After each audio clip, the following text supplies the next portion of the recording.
Big boss Marathi season 5 मध्ये आता शेवटचा आठवडा चालू आहे आणि त्या शेवटच्या आठवड्यामध्ये मोठा उलटफेर होण्याची शक्यता आहे।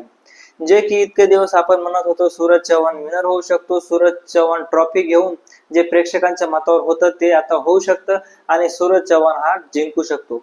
परंतु आता वेगळी चिन्हे दिसत आहेत। बिग बॉस मराठी एक वेगळ्या रंगात जात आहे। सूरजच्या विरोधात एक निगेटिव्ह वातावरण तयार होत आहे आणि नेमकं काय आहे प्रकार आणि मिड वीक इविक्शन मध्ये कोण जाऊ शकतं बाहेर आणि निक्की कशी गेली फायनल मध्ये हेच आपण या व्हिडिओमध्ये समजून घेण्याचा प्रयत्न करूयात।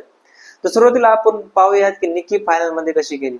बिग बॉसने काल टास्क ठेवला होता की डायरेक्ट त्यांना तिकीट टू फायनल देण्याचा आणि त्यामध्ये सूरज चव्हाण उत्तम खेळला। घरातून झेंडे गोळा करून बाहेर आणायचे होते, सगळ्यात जास्त झेंडे आणि सगळ्यात कमी टायमिंग मध्ये झेंडे जो त्या छोट्याशा सायकलवर जाऊन जो आणेल तो तिकीट टू फायनल साठी तिकीट आपलं पक्क करणार होतं। निक्कीनं आपलं पहिलंच तिकीट पक्क केलेलं होतं कारण तिच्याकडे म्युच्युअल फंडचे सगळ्यात जास्त पॉईंट असल्यामुळे तिला डायरेक्ट तिकीट टू फायनल देऊन टाकण्यात आलं होतं।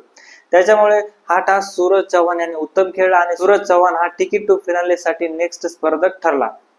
आणि ते ठरल्यानंतर मग बिग बॉसने काय केलं, बिग बॉसने सगळ्यात अवघड टास्क आणला जे की सूरज चव्हाणला त्यातला कसलाही अनुभव नाही आणि निक्की जी एवढी अनुभवी आहे, जी खतरों के खिलाडी, बिग बॉस सीझन 14 हिंदी असे मोठे मोठे शो करून आलेली मुलगी तिच्यासमोर हा टास्क ठेवला आणि तो टास्क तिने इझी वेनं जिंकून घेतला। त्यामुळे सूरज चव्हाण हा बिग बॉस फायनलिस्ट होण्यापासून चुकला। मंडळी, या आठवड्यात मिड वीक इविक्शन होणार आहे, म्हणजे या आठवड्याच्या मधूनच 2 ते 3 सदस्य बाहेर पडण्याची शक्यता आहे। त्यातलंच पहिलं नाव असू शकतं धनंजय पवार। धनंजय पवार यांचा गेम आपण जर पाहिला तर तो सगळ्या स्पर्धकांपेक्षा जरा आता लो वाटतोय कारण जे स्पर्धक उरले त्यांचा गेम सगळ्यात जास्त हाय आहे, जो की धनंजय पवार यांचा सगळ्यात जास्त आता सध्या लो दिसतोय। त्याच्यामुळे धनंजय पवार यांची 100% गॅरंटी आहे की ते बाहेर जाऊ शकतात। दुसरे सदस्य आहेत ते आहेत वर्षा मॅडम। वर्षा मॅडम हे सुद्धा या आठवड्यात बाहेर जाऊ शकतात कारण प्रेक्षकांच्या मनानुसार ते गेल्याच आठवड्यात बाहेर जायला पाहिजे होत्या, पण या बाहेर गेलेल्या नाहीत आणि पॅडी दादांचं त्यांच्या जागेवर इविक्शन झालं। परंतु या मिड वीक इविक्शन मध्ये वर्षाताई ह्या बाहेर नक्की जाऊ शकतात।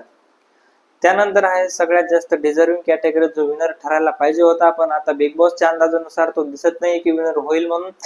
त्याचं नाव आहे सूरज चव्हाण।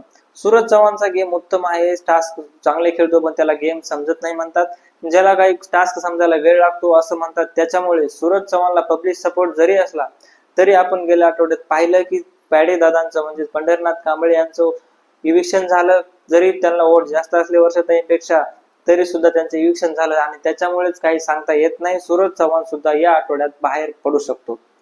तर मंडळी, तुम्हाला काय वाटतं नेमकं या आठवड्यात आता कोण बाहेर पडेल आणि बिग बॉसचा खेळ कसा रंगेल आणि निक्की जी फायनलिस्ट झालेली आहे त्याला टक्कर कोण देईल हे मला व्हिडिओच्या खाली कमेंट करून नक्की कळवा आणि माझ्या चॅनलला सबस्क्राईब करायला अजिबात विसरू नका। धन्यवाद।